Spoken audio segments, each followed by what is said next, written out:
would not work as a GM. Right. I told you Freddie Kitchens' disaster. Right. I told you Kevin Stefanski finally was a grown-up. It would work. And I told you Baker Mayfield's talented, but he's not number one pick talented. And the Browns, the numbers tell you, are better when he throws less. This is interesting. Jadeveon Clowney is close to signing with Cleveland.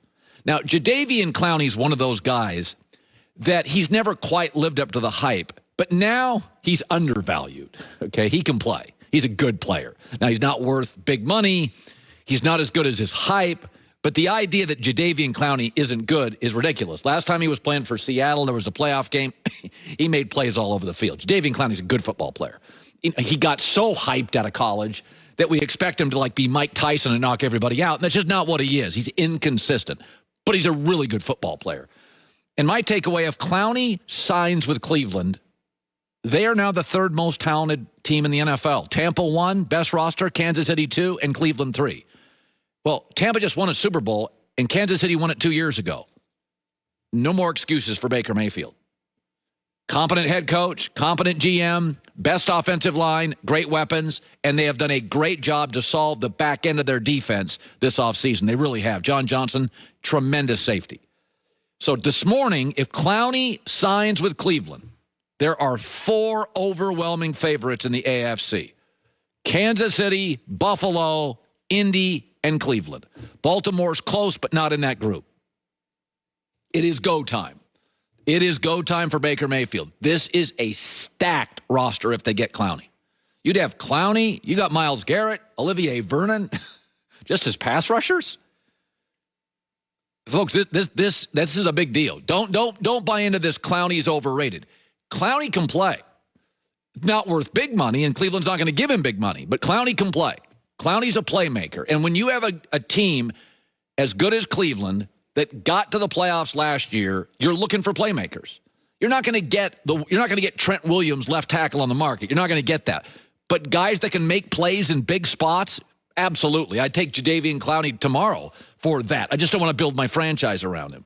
So, and Colin, I see stories this morning. Would Cleveland be the favorites in the AFC North? Of course they would. I called it a week ago. Of course they would. Cleveland is and should be favored to win the AFC North if they land Clowney.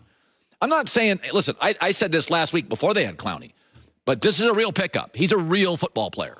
Don't listen to anybody. Dude can play and make plays. Alvin Kamara of the Saints stops by, and Dick Stockton, after 55 years of broadcasting excellence, retires, both around the corner. Being at home, we've had a lot of time to focus on areas in our lives. If you want to go to our archive today and you missed it, I do a mock draft 2 or 3 times, and I had Joel Klatt and I did a mock draft. And what was interesting, every year 1 or 2 guys fall in the draft, and it's not a slight to those players. But I think I kind of set when I picked Trey Lance 3 to the Dolphins. Joel Klatt's like, whoa. And then, he made a pick with Justin Fields, and I'm like, whoa. So the reality is Micah Parsons got left out, who's a great player. But in the end, linebacker is not a position in 2021 you're generally going to take over a quarterback, a left tackle, a star corner, a star receiver, an edge rusher. There are 4 or 5 positions in football. I mean, quarterback's 1, edge rusher's way up there, left tackle, corner, but wide receiver now. Drafts have certain styles to them, like in years. Like there's years when everybody needs a quarterback, like this year at the top of the draft. And then there's years where maybe only 1 or 2 teams in the top 10 actually need a quarterback. This is the top 10 picks, top 12. It's very offense. Yeah. There's 3 to 4 great receivers, 3 to 4 great quarterback prospects, 2 massive offensive line prospects. So your draft this year, early on, a couple of years ago, if I recall, it was all remember the year with the all defensive linemen? Maybe it was the Nick Bosa year, but there were just defensive linemen everywhere. Chase Young last year. But this year, it is that's why you're probably not going to see that this year. Atlanta's in a weird spot. So I don't think they need a quarterback. They need Micah Parsons, but the 4 spot is high to take Micah Parsons.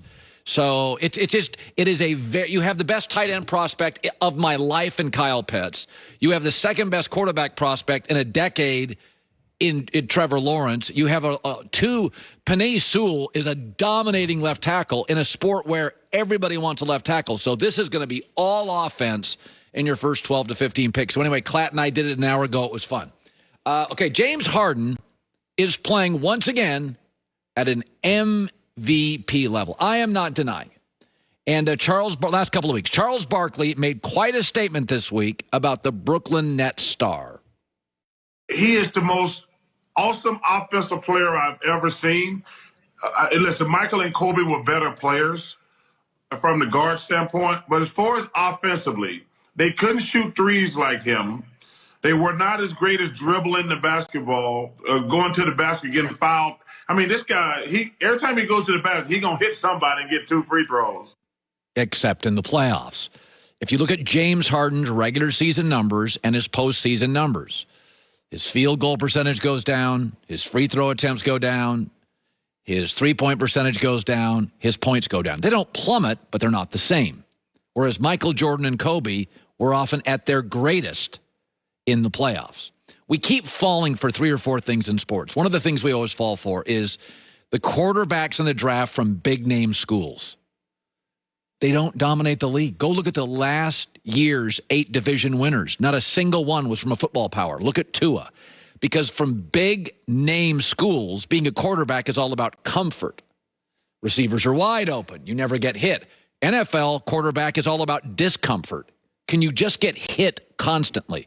We keep falling for that. The star quarterback from the big university, the Alabama quarterback, look around the league. That's not who dominates the league. It's guys from Boston College and NC State and Miami of Ohio and Cal.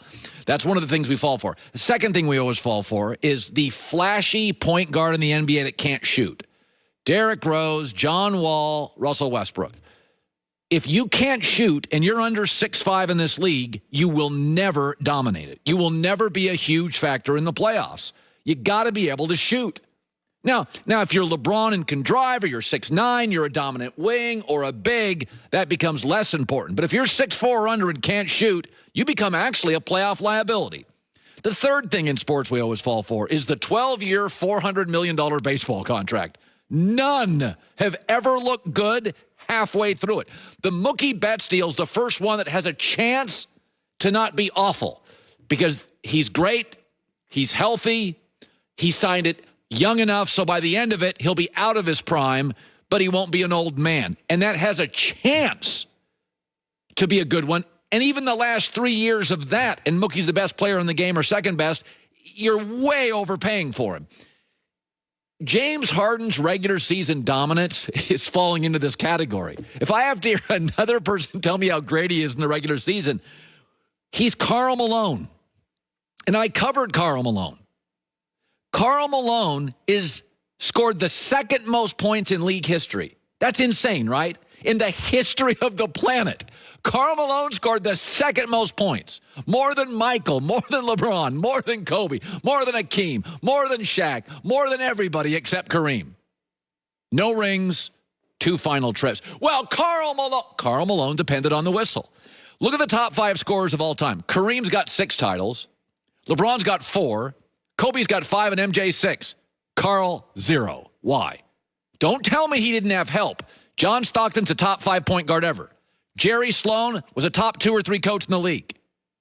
Mark Eaton led the NBA during that time with Karl Malone, blocking shots 4 times, 5 times first or second team all defense. So he had first or second best rim protector, first or second best point guard, top 3 coach, and they always had, and by the way, one of the great home court advantages, they got no rings, got 2 trips. Wasn't like the West had dominant teams every year because Karl Malone depended on the whistle. I covered some of those series, Utah, Portland. It's not that he didn't ever get the whistle, but you don't get it in those big deciding games. James Harden, similarly, has 23 times in his career scored over 50 points. Never in the playoffs. Because to score 50 points, you got to get to the free throw line a lot, and you do not in the playoffs. That is the difference. Kobe didn't depend on the whistle. Larry Bird didn't depend on the whistle. Michael Jordan didn't depend on the whistle. Magic didn't depend on the whistle. They would get the whistle, but they didn't need it to definitively cement their game, and Harden does. It's not to say this team can't get to the finals, but that ball-centric style, how many years are we going to see it? It rolls in the regular season. It dries up in the postseason. As many of you know, it's unfortunate. It's very hurtful, but Cleveland doesn't like me. I have been more right on the Cleveland Browns than any team in the last 3 years, Joy, as my witness. I told you John Dorsey